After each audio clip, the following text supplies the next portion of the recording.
Felizes são aqueles que não se deixam levar pelos conselhos dos maus, que não seguem o exemplo do que não querem saber de Deus, e que não se juntam com os que zombam de tudo que é sagrado. Pelo contrário, o prazer deles está na lei do Senhor, e nessa lei eles meditam dia e noite. Essas pessoas são como árvores que crescem na beira de um riacho. Elas dão fruto no tempo certo e suas folhas não murcham. Assim também, tudo que as pessoas fazem dá certo. Pai do Senhor, eu espero que todos estejam bem pela graça do nosso bom Senhor. E hoje eu trouxe também um vídeo um pouco diferente aqui do canal, mas creio que vai edificar muito a nossa fé, que vai nos fazer refletir muito pela graça do nosso Senhor. E hoje, assim como o outro vídeo que você não assistiu, eu vou deixar no link, que se chama Razão e Sensibilidade, que vai falar sobre uma fé racional e uma fé emocional. Falaremos um pouco, na verdade, nos basearemos um pouco sobre o livro da Jane Austen, Persuasão. Lembrando que Jane Austen foi uma escritora que viveu, se não me engano, há 200 anos atrás, se eu não me engano. E ela foi filha, né, de reverendo, cristã, e apesar de seus livros serem romances, tem muito baseado em princípios bíblicos. E nesse livro ela vai retratar um pouco, na verdade ela vai retratar, né, o que te influencia. Qual é o que faz você mudar de ideia? Isso é muito interessante porque nos Salmos, que eu acabei de ler, que foi o Salmo 1 ao versículo 1 ao 3, nos diz: não se assente na roda dos escarnecedores. Não se assenta com aqueles que zombam do que é sagrado. E isso é maravilhoso, porque Paulo nos diz em 1 Coríntios que os maus hábitos, que as maus conversas corrompem os bons costumes. Ou seja, o que a gente consome, o que a gente vivencia, né? O que a gente vive no nosso dia a dia vai nos influenciar de toda forma. Tipo, se você vê, eu não sei se você já aconteceu isso com vocês, mas tipo, eu tô achando um negócio muito violento, aí de repente começam uns pensamentos violentos, ou eu começo a andar com pessoas que falam muito palavrão. Aí eu também começo a falar muito palavrão. Ou melhor, na minha mente já formulo os palavrões para falar. Ou seja, isso acontece justamente por causa que o apóstolo Paulo é inspirado pelo Espírito Santo escreve. As más conversas corrompem os bons costumes. Mas então, vamos ter uma coisa bem clara. É que isso não quer dizer que não devemos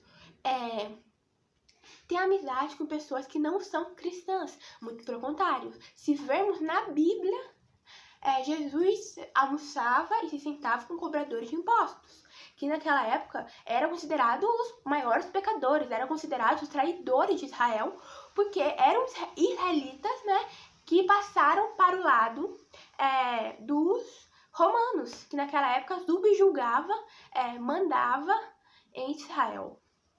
Então, mas isso não significa uma coisa bem importante. O fato de Jesus se assentar com pecadores não significa que ele aceitava o pecado deles. Significa que Jesus amava o pecador e não ao pecado. Lembrando, mas você pode dizer, né? Mas Jesus se assentava com pecadores, então não tem problema. Se você ver na história, até onde verdadeiramente os discípulos de Jesus, se converte, é depois da sua ressurreição, quando ele aparece lá, ressurreto na casa, se eu não me engano, de Marcos. Mas Jesus ele não era influenciado, ele que influenciava. Por isso que a Bíblia fala que devemos ser imitadores de Paulo, que era imitador de Cristo. Ou seja, me imitem porque eu imito a Cristo. Ou seja, o que a Bíblia nos fala sobre a influência é que são dois tipos de pessoas. Os que influenciam e os que são influenciados. Os que influenciam são influenciados por outra coisa, que no caso de nós como cristãos, somos influenciados pela palavra de Deus. Lendo ela diariamente, somos influenciados por ela. No tanto que até o nosso modo de falar muda. E podemos ver isso quando Pedro está na casa do sumo sacerdote para o julgamento de Jesus, e as pessoas, né? E as pessoas começam a falar, né? Nossa, você é seguidor de Jesus. Ele fala, não, eu não sou. Mas o pessoal começa a insistir. Eles falam, você é sim, você fala que nem ele. Ou seja, a gente somos influenciados por tudo. Ou seja, tudo que é mundano nos influencia e tudo que é cristão nos influencia. Se assistimos muito uma coisa, nos influencia. Tipo, deixa eu pensar. Eu gosto muito de assistir uma série. Eu vou pra igreja, ler a Bíblia e tal, mas passo a madrugada inteira assistindo uma tal série que eu gosto e tal. Aí nessa madrugada inteira é violência, é imoralidade. Ou seja, isso vai te influenciar. Isso não vai te deixar. Eu sou cristão. Tipo, as pessoas pensam assim, né? Eu sou cristão, posso tudo, porque eu tô no mundo, mas porque eu tô no mundo, mas o mundo faz parte de eu e de mim. Então, não. Vai te influenciar. De uma certa forma, vai. Pode ser do modo de eu falar, do modo de eu andar, do modo de você se vestir, de comer, de se comportar no meio das outras pessoas, mas vai, em alguma parte da sua vida, vai te influenciar, porque somos influenciáveis. Não sei se essa palavra existe, né, mas... Então, a pergunta agora é, vamos nos deixar sermos influenciados pelo Espírito de Deus, pelo Espírito do Altíssimo que vem e intercede por nós através de gemidos inexprimíveis, o Espírito Consolador que vem às súplicas de Jesus, porque Jesus fala, eu irei ao céu, porque se eu não ir, eu não mandarei o Consolador, porque eu preciso pedir ao Pai para que o Pai mande o Consolador. Ou vamos nos deixar-nos influenciar por culturas que nos levarão à morte. Por influências que nos levarão à morte. Porque o que a Bíblia fala? O salário do pecado é a morte. Mas o dom gratuito de Deus é a vida eterna, dada-nos por Cristo Jesus. Não porque merecemos, mas porque Deus, na sua misericórdia, escolheu nos dar, escolheu nos fazer filhos dele. Se hoje somos chamados de filhos do Altíssimo, é porque Deus enviou o seu Filho unigênito para morrer na cruz. Agora, vamos voltar um pouco no assunto. Tinha uma coisa bem clara aqui, que eu preciso deixar uma coisa bem clara.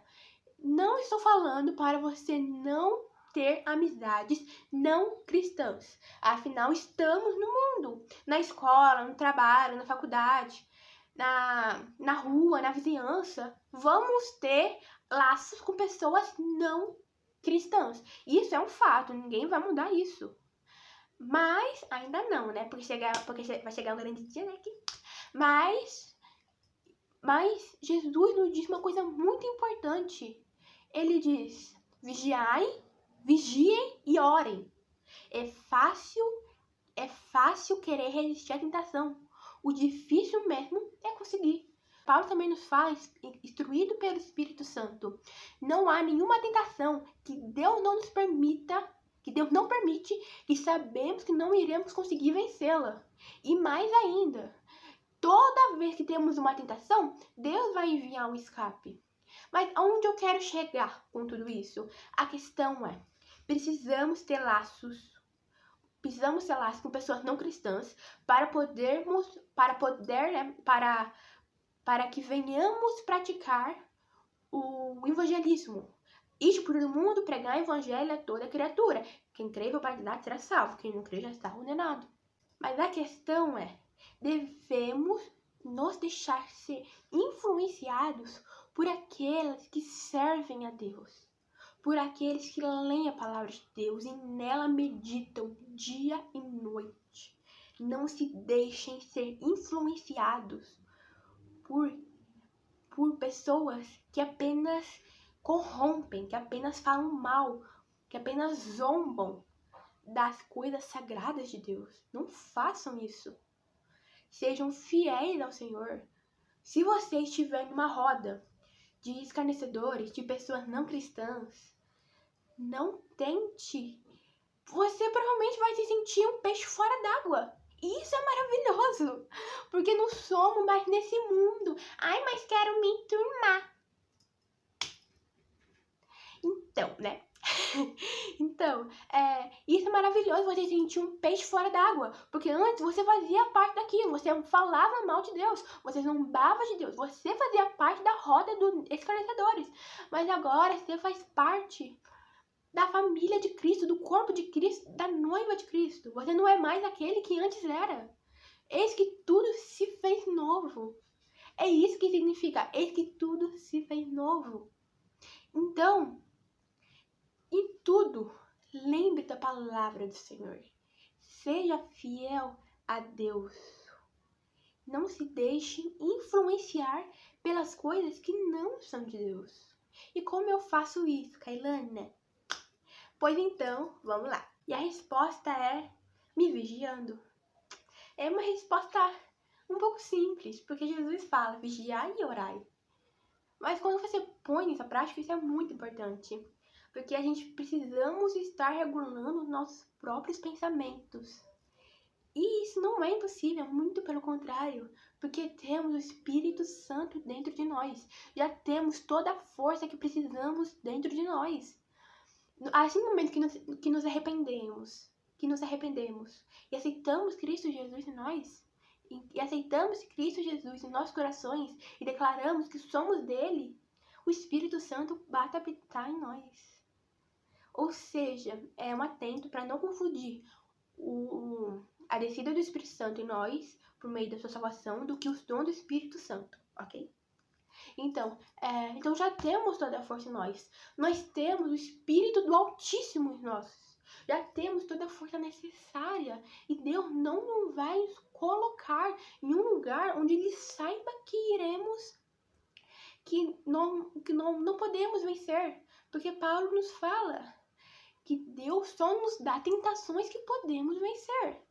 Ou seja, a palavra-chave para tudo que eu falei até agora é vigiar. E como eu vigio? Lendo a Bíblia, meditando na Bíblia, orando e escutando louvores cristãos. Por quê? Porque se somos influenciados por tudo que vemos, lemos e ouvimos, se lemos a Bíblia, vamos estar digerindo, comendo a palavra de Deus pelos nossos olhos. Se meditarmos nela, a nossa mente vai ficar fortalecida. E se ouvirmos a palavra de Deus, os nossos ouvidos não serão abertos para outros portões, para outras coisas que vão nos influenciar. E o mais importante, orar a Deus. A Bíblia fala, orar sem cessar. E Kailana, como que eu oro sem cessar? Peçam o Espírito Santo de Deus. Peçam, Espírito Santo, ensina-me a orar sem cessar. Espírito Santo, ensina-me a não ser influenciado pelas coisas que eu vejo, ouço, assisto e leio. Mas que em tudo eu venha dar graças. Em Ti, vemos durante a história bíblica, encontraremos sim pessoas que foram influenciadas pelo mundo, podemos colocar, pelo diabo, e por Deus, pelo Espírito Santo. Vamos falar primeiro pessoas que foram influenciadas por Deus. Podemos colocar Enoque, podemos colocar Abel, podemos colocar Moisés, podemos colocar Elias, podemos colocar Débora, podemos colocar Davi, podemos colocar todos os profetas aqui, entendeu? Todos os profetas, de A a Z, literalmente. Abel não era considerado profeta, né? Podemos dizer o primeiro adorador. Mas até Z, literalmente, porque um profeta se chama Zacarias. Mas se for para destacar alguém, podemos dizer Paulo. Paulo, que apóstolo Paulo, foi um dos marcos, porque ele, assim como todos, antes de conhecer a Deus, ele era, assim, uma pessoa influenciada pelas coisas mundanas. Afinal, o mundo já é maligno. O que significa? Que o mundo faz as coisas que o maligno quer. Então, mas quando... Porque eu vou contar um pouco a conversão de Paulo. E esse vídeo provavelmente vai ficar um pouquinho longo, tá? Se não ficou, vai ficar. Paulo, ele era um fariseu. E ele estava presente na execução de Estevão. Quem não sabe que Estevão foi um dos grandes homens de Deus, um dos primeiros mártires da igreja.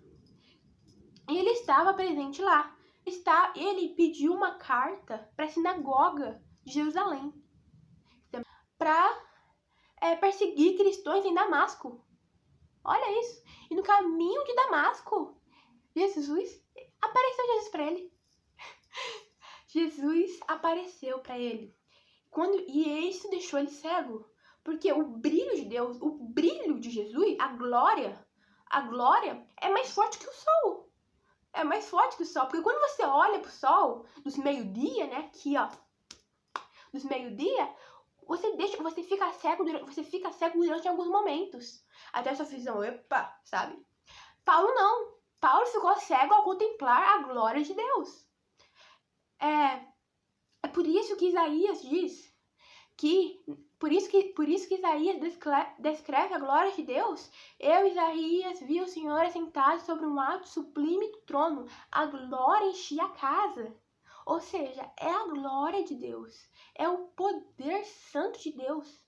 E quando Paulo viu isso, Paulo ficou cego. E depois disso, ele foi curado. Paulo curou a sua cegueira. Não, perdão. Deus curou a cegueira de Paulo. O mesmo Deus que, ao mostrar sua glória para Paulo, tirou a visão dele, porque tamanha a tua glória, é o mesmo Deus que devolveu a visão para Paulo, tornando um dos maiores missionários que já houve na igreja. Ou seja, isso, se você vê, e no final da sua vida de Paulo, que antes era uma pessoa conhecida por ser um caçador de cristãos, dos nossos irmãos. O que acontece no final da sua vida? Na prisão romana.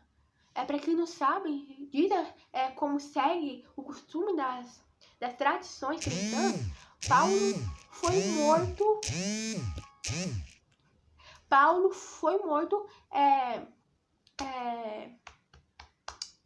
não vou lembrar a palavra certinho. Eu vou usar uma palavra que pode ser um pouco formal, uma palavra um pouco bem desconhecida, tá? Mas qualquer coisa eu vou deixar aqui na descrição. Ele foi degolado. Ou seja, ele foi degolado. E no final da sua caminhada, aquele mesmo Paulo que pediu a carta para a sinagoga, para levar a Damasco, para caçar cristãos em Damasco, diz: combati o bom combate, guardei a carreira e combati o bom combate, guardei a carreira, combati o bom combate, terminei a corrida e guardei a fé. Ou seja, uma pessoa que era completamente influenciada pelo mundo se tornou uma pessoa influenciada por Deus. Porque teve uma época porque Paulo também fala nessas cartas, que ele ficou com uma enfermidade, um espinho na carne. E que Deus também, e que o diabo mandou o demônio para perturbá-lo. E Deus ora, e Paulo ora a Deus 3 vezes. Lembrando que Paulo era um daqueles homens que olhou para um paralítico e falou: pegue tua cama, levanta-te antes disso aconteceu. Ou seja, ele era um homem fervoroso, um homem cheio de fé, um homem que Deus usava tremendamente para a cura, para a unção, para a sua obra. Orou para Deus 3 vezes para tirar a enfermidade dele. E o que Deus falou para ele: a tua graça me basta. O que Deus falou para Paulo? A minha graça te basta. E o teu poder. E o que Deus fala para Paulo? A minha graça te basta. E o meu poder se aperfeiçoa na tua fraqueza. Sem dizer que Paulo, até hoje, lemos a carta de Paulo na Santa Ceia. Lemos também a carta de Paulo, as instruções que ele dá para a Santa Ceia. Lemos também suas cartas, Efésios, para nos fortalecer a nossa armadura. Lemos as cartas a Romano, a Tessalonicenses, a Coríntios e tantas outras que nos fortalecem na fé.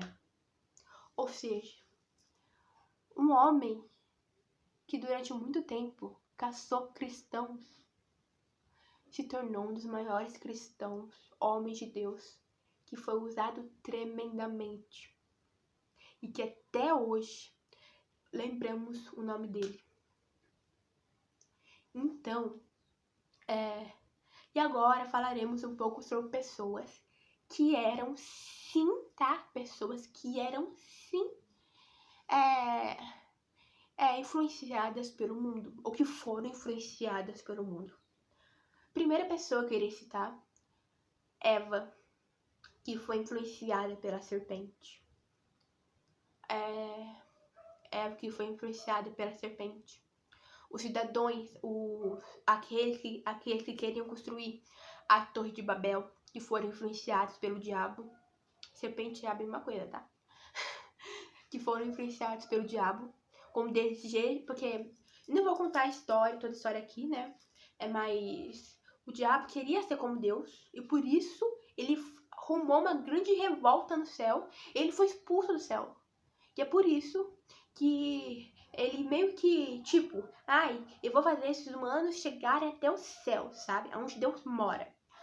Aí, mas como sabemos, não deu certo, pela graça do Senhor, né? Não deu certo. E hoje temos várias línguas, por causa da Torre de Babel. A Torre de Babel foi o divisores de águas de línguas. Entendeste? Justamente para impedir a construção da torre. Também podemos citar a mulher de Ló, sobrinho de Abraão. Ló, ao sair da cidade, o anjo deixou bem claro: não olhe para trás. Não olhe para trás.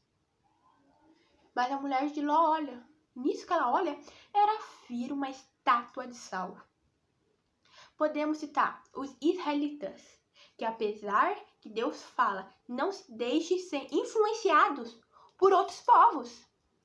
Eles chegam na terra de Canaã e fala que depois da morte de Josué, durante 40 anos, até onde os líderes antigos viveram, houve paz em Israel. Mas a partir do momento que passa 40 anos, o povo começa a idolatrar outros deuses. O povo, além de idolatrar, e isso, vemos que o livro de Juízes é um dos livros que narra a infidelidade do povo de Israel e a fidelidade do Senhor. Porque o povo pecava, porque o povo cometia idolatria. Vinha outro povo, os amorreus, os filisteus, e fazia guerra contra eles e os colocava debaixo do poder, colocava Israel debaixo do seu poder. Mas o povo clamava ao Senhor, o povo pegava e clamava a Deus, e Deus respondia mandando homens para salvá-lo. Vemos que Gideão foi um desses homens. Gideão, Sansão, ou seja, houve vários homens ao longo dessa época que se levantaram para salvar o povo de Israel. O povo que assim que era liberto, não passava pouco tempo e traía a Deus novamente. E mesmo assim, Deus continuou mostrando a sua imensa fidelidade. Que glória é isso, gente? Que Deus misericordioso é esse que nós temos? Ou seja, houve na história de Israel também, eu poderia citar aqui vários. Eu poderia citar a Israel inteira que foi influenciada por Jezabel. Deus fala que apenas alguns poucos homens de Israel não adoraram a Baal, enquanto a maioria foi influenciado por Jezabel e adorou a Baal. Ou seja, podemos também citar Judas Iscariote. Na noite da ceia, Jesus fala, faça o que você já se decidiu a fazer, falando para Judas. E a Bíblia fala que o diabo entrou em Judas, Judas se levantou e foi aos sacerdotes para prender Jesus. Ou seja, também podemos citar Pedro. Jesus pergunta aos seus discípulos: quem você acha que eu sou? O que o povo acha que eu sou? Aí fala, né? Ah, você é Elias, o povo acha que você é Elias, que você é aquilo, que você é aquilo lá. Então, então Jesus fala, o que vocês acham quem eu sou? Aí Pedro fala, tu és Cristo, filho do Deus vivo. Aí Jesus fala, bem-aventurado és tu, Pedro, e sobre essa rocha eu edificarei a minha igreja. Agora, mas no minuto seguinte que Jesus fala que ele precisa morrer, ele precisa ser morto e crucificado, Pedro chama Jesus de canto e fala, não, Jesus, não fala isso. E que Jesus fala para ele, afasta-se de mim, Satanás. Ou seja, ao mesmo tempo que foi influenciado por Deus, também, depois de um tempo, foi influenciado pelo diabo. Ou seja, devemos estar em constante vigilância. Devemos vigiar nossos pensamentos. Ai, Kailana, mas quer dizer que então que eu posso ser influenciado por diabo a qualquer hora? Não, porque naquele tempo Pedro não era verdadeiramente convertido, ele não tinha o Espírito do Senhor em si. Mas a partir do momento que ele tem, não vemos mais nenhuma vez a Bíblia fazendo menção que a outra pessoa, além do Espírito Santo, falou através de Pedro. Muito pelo contrário. Pedro, um dos grandes homens de Deus que já houve. Ou seja, o que nos influencia? E eu me incluo nisso também, porque precisamos vigiar. Não importa quem você é, você precisa vigiar e orar. Ai, mas eu nasci em berço evangélico. Paulo nos dirá, todos pecaram e destituídos estão da glória de Deus. Quem não se arrepender não vai ir para o céu, vai para o fogo do inferno. Ou seja, precisamos vigiar e orar. Não importa quem somos. Ai, mas eu sou filho de tal pessoa. Mas eu sou rico. Ou seja, vamos vigiar e orar para não cairmos em tentação. Tá bem, gente? E eu espero que todos vocês tenham gostado desse vídeo. E se gostou, deixe seu like, porque isso sim vai ajudar muito o canal e vai impulsionar o YouTube a mandar esses vídeos para mais pessoas. Compartilha também. E se você gostou desse vídeo, espero você no outro vídeo que eu postei da uma fé racional e uma fé emocional. E acho que foi. E pela graça do Senhor chegamos ao fim. Espero que todos vocês tenham, assim como eu, tenham aprendido várias coisas também, porque a espada do Senhor é uma espada de dois gumes. Fere tanto ao que fala, tanto que ouve. A paz do Senhor a todos, que todos fiquem com Deus e bye bye!